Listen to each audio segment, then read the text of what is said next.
Women, rape, and responsibility. A question was asked about women, rape, and responsibility. Paraphrasing, the argument went something like this. Women have some responsibility in doing things to prevent rape. Women are, or at least should be, responsible for doing things that make them less of a target. Being with friends instead of being alone, not wearing extremely revealing clothing, etc. To which the response was, if hanging out in groups or dressing more conservatively help to prevent rape, explain why children get raped. Explain why women dressed modestly or who are covered from head to toe get raped. Rape happens to the elderly too. Explain that. No one, regardless of dress, gender, age, or behavior, is asking to be raped. Predators are the problem, not the behavior of potential victims. This exchange is ripe with fallacious reasoning, at least the responses. This is often what happens when emotion or ideology trumps reason and critical thinking, which is not uncommon with politically charged issues such as rape and responsibility. First, let's consider the initial argument. Women are, or at least should be, responsible for doing things that make them less of a target. Being out with friends instead of being alone, not wearing extremely revealing clothing, etc. There's an implied claim here that women can do things to lessen their chances of getting raped, as indicated by less of a target. This claim is either true or false, so it would not be fallacious, but a factual error. For the record, it is true. In the article itself, I have links to research that explains why it's true. Now, this person turns this is into an ought. It is the case that women can do things to be less of a target for rape. Therefore, they ought to. This might be a bit nitpicky, but one could say that this is the naturalistic fallacy. The naturalistic and moralistic fallacies in general are controversial because many people agree that going from an is to an ought, especially in examples like this, is perfectly justified without further argumentation. It should be clear to most people that less rape is a good thing. So in summary, as for the initial argument, I don't think it's problematic, although a little more explanation would make it less of a target for fallacies. Now, for the fallacy-ridden response. If hanging out in groups or dressing more conservatively help to prevent rape, explain why children get raped. Explain why women dressed modestly or who are covered head to toe get raped. Rape happens to the elderly too. Explain that.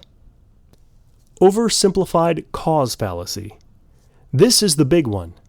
The person is erroneously reasoning that the cause of rape is lack of personal responsibility on the part of the victim.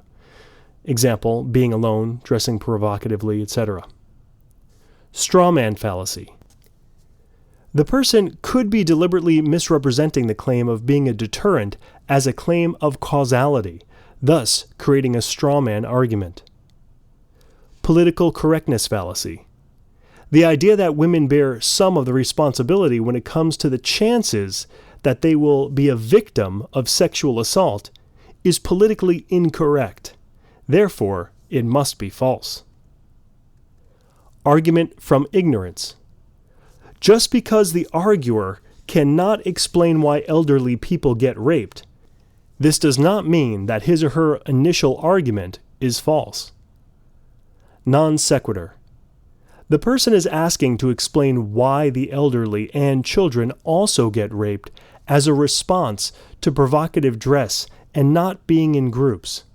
This doesn't follow, since children and the elderly can also not be in groups and can dress provocatively, less so for really old people or really young children.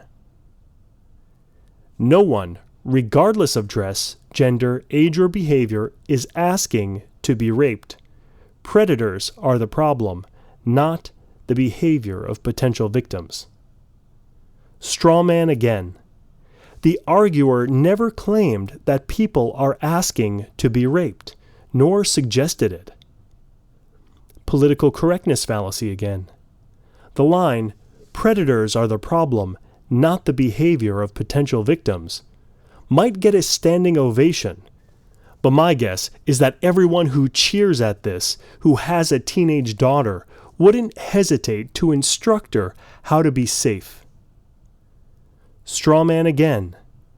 By asserting that predators are the problem, the person is ignoring the valid claim of lessening the chances of becoming a victim and attempting to reframe the argument as solving the problem.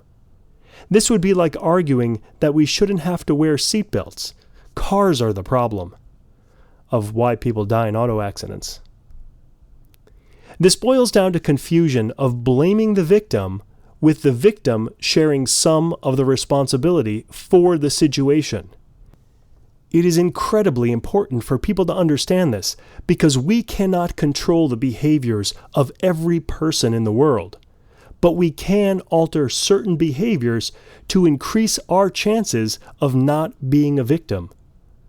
I'm not to blame if a member of ISIS cuts off my head, but it would be wise of me not to march through Syria wearing a born-again atheist t-shirt.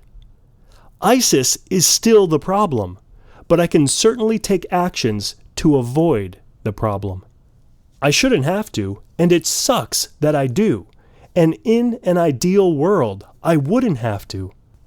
But this is real life.